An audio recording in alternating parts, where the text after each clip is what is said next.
Welcome back to Movie Recapped. Today I will show you a horror, thriller film from 2021, titled Till Death. Spoilers ahead. Watch out and take care. Emma is staring out of a window at the city, while Tom tells her that he's been thinking about her. They have a drink together and he tells her how much he cares about her, but she says that she can't go through with it. Emma ends their affair, even though Tom pleads with her not to.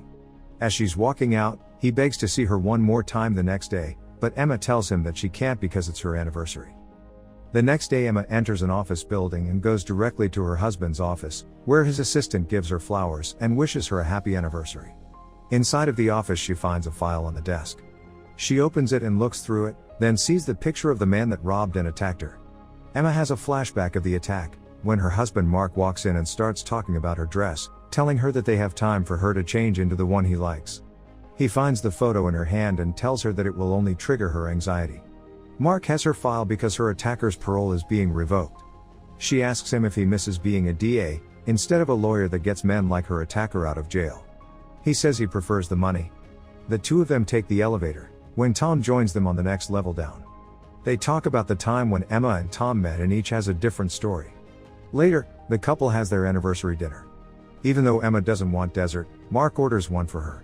He gives her a necklace made out of steel because it's their steel anniversary. Two people get engaged in the restaurant and he comments that she was happy like the girl at one point. Emma gives him her gift, a pair of Super Bowl tickets, which he hates. He puts the necklace on her and wishes her a happy anniversary. Emma is at the washroom, when she hears the girl crying inside.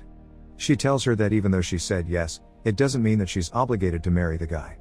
The girl tells her off, then Emma congratulates her for her engagement. They leave the restaurant and the waitress finds the Super Bowl tickets as a tip. Once they're outside, Mark tells her that he has one more surprise for her. Later, they're seen driving somewhere and Emma is blindfolded. She wants to take the blindfold off, but he doesn't allow her to. Emma gets anxious and takes it off just as they arrive at their lake house, which he had prepared for them earlier. Mark thinks that they can rekindle their marriage there. Emma is inside the house and she takes off the blindfold. There's a message for her on the table with wedding vows. She follows the clues he's left her around the house and gets to a dark room with pictures of them. There's a record player ready for her to play it. When she hears the music, she laughs and goes to look for Mark on the second floor. Emma finds him in their bedroom waiting for her with champagne. Mark apologizes for not being a good husband. He tells her that this anniversary is just the beginning step toward mending their marriage. They sleep together. The following morning, Emma wakes up, noticing how cold it is in the room. She quickly finds out that Mark has chained himself to her and gets upset about it. He turns around and kills himself. Emma pushes him off and falls over the bed with him. She panics and starts pulling on the chain. After a brief moment, she calms down and drags the body over to the landline, but it's offline. Emma sees the gun and tries to shoot the chain, but there are no more bullets inside, so she drops it under the bed. Then, she drags the body to the closet and sees that the only wardrobe left there is her wedding gown. She discovers a safe behind it. Next, she's seen wearing Mark's bloody shirt and dragging the body on the dress. When she tries to pull him down the stairs he falls over and they both tumble down. Emma gets to the kitchen, but finds that Mark has submerged her phone in water. She still tries to power it on, unsuccessfully. Emma goes through the kitchen looking for some kind of blade, but finds nothing. She checks the trash can and finds Mark's car keys inside. Next, she's seen wearing all of his clothes and dragging the body out to the car through the snow. When she gets them there, she enters the car and starts it. The vehicle runs for a few moments as she tries to heat her hands, but it quickly turns off. Mark has taken the gas out of the car too. The radio is still playing and a recording of him telling her that he knew about Tom comes on. Emma drags the body back to the house and washes her face from his blood. She sees the necklace he gave her in the mirror and tries to pull it off, but she can't untie it. Next, she goes to check the basement. There are no tools down there either.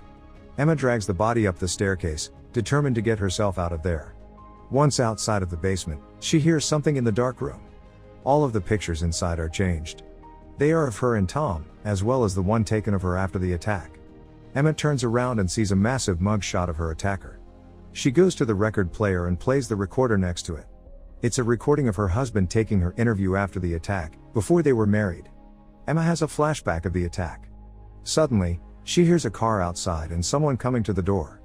There's a knock and she quickly locks it.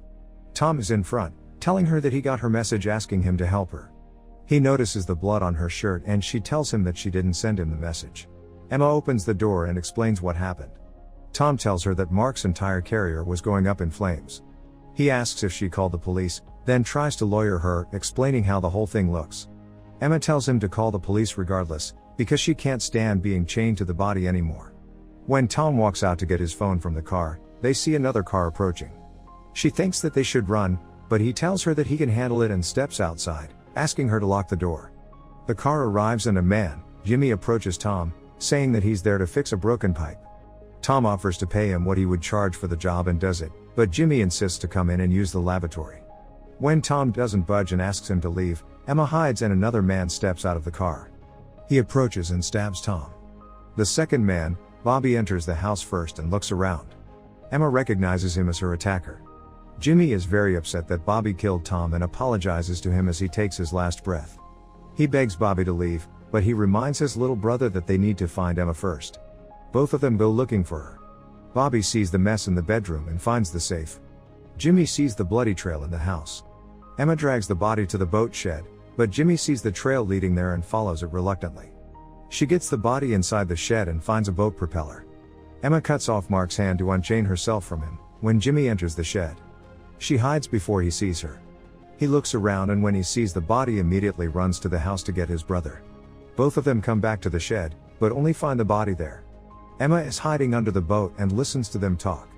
Bobby recognizes Mark as the guy who hired them. He tells Jimmy that they need to find her to get the code for the safe. They leave and Emma binds her feet with pieces of the dress, then finds the gasoline for the boat. The brothers get back to the house. Jimmy tells Bobby that they can't blow the safe open and that it needs a fingerprint as well as the combination. Emma is dragging the gasoline to the car when she almost gets caught by Jimmy, who is going to the shed to get Mark's body. She gets the gasoline to the car and starts pumping it. Bobby hears her in the garage and goes after her. Emma hears him coming and hides just in time. When he enters, he finds the gas, but not her. Emma listens to his steps from under the car and when he blows out the tires, she runs to the house almost getting caught by Jimmy again.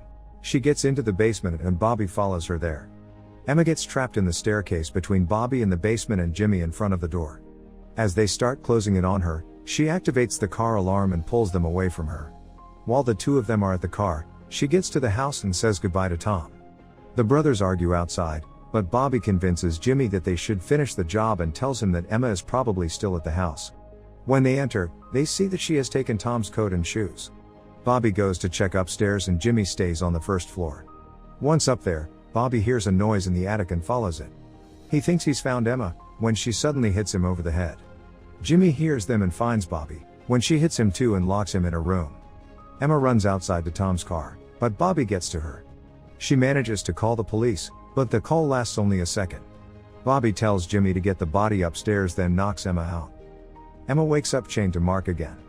The brothers have prepared the safe, but she tells them that she doesn't know the combination.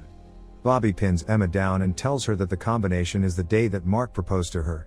She doesn't want to tell him the date, because she thinks he'll kill her right afterwards. Bobby threatens to cut her toes off, but Jimmy doesn't like what he's doing and tries to get him to stop. Bobby pushes him away and he finds the gun that Emma dropped. He points it at his brother and tells him to stop, then makes him leave the knife and stand by the safe. Jimmy and Emma come to an agreement that she'll give them the combination after he gets her out of the cuffs. When that's done, Bobby drags Mark's body to the safe, uses his fingerprint and the combination and opens the hatch. Unfortunately, the diamonds he was expecting to find inside aren't there, just a saw with a message where to find them. They realize that the diamonds are in Emma's necklace. Jimmy tries to open it, but Bobby loses patience and wants to cut her head off and get the necklace that way. He takes the gun and knocks Jimmy over, but when he tries to shoot Emma, he realizes that there are no bullets inside. She reaches for the knife, but he pins her down again. Jimmy tries to stop him and the two wrestle, until Bobby shoves his brother onto a coat hanger, killing him. He gets mad and goes after Emma, telling her that everything is her fault. They fight and he stabs her in the leg. When he goes to stab her again, she dodges him, grabs a heavy tool and hits him with it. She escapes with Bobby going after her again, but he's the one chained to Mark this time. Bobby trips down the stairs and she escapes to the car. It eventually starts and she goes over the body, then rams into the other cars. When she can't push the cars, she drives back into the garage and runs over Bobby. She loses control of the car and crashes into the boat shed. He goes after her and finds her dragging herself onto the ice. Bobby pulls Mark's body with him, but still manages to catch up to her. They fight again and she stabs him, when the ice breaks and all of them fall into the icy waters. Emma gets the knife out of his shoulder and incapacitates him, finally escaping his grip. She swims up, but can't break the ice. Suddenly, she stabs at the ice from below and succeeds in getting out. As she's lying on the ice, she takes off her ring and throws it in the water. Emma hears police alarms in the distance. Make sure to subscribe and turn on notifications so you can watch more videos like this. Thanks for watching.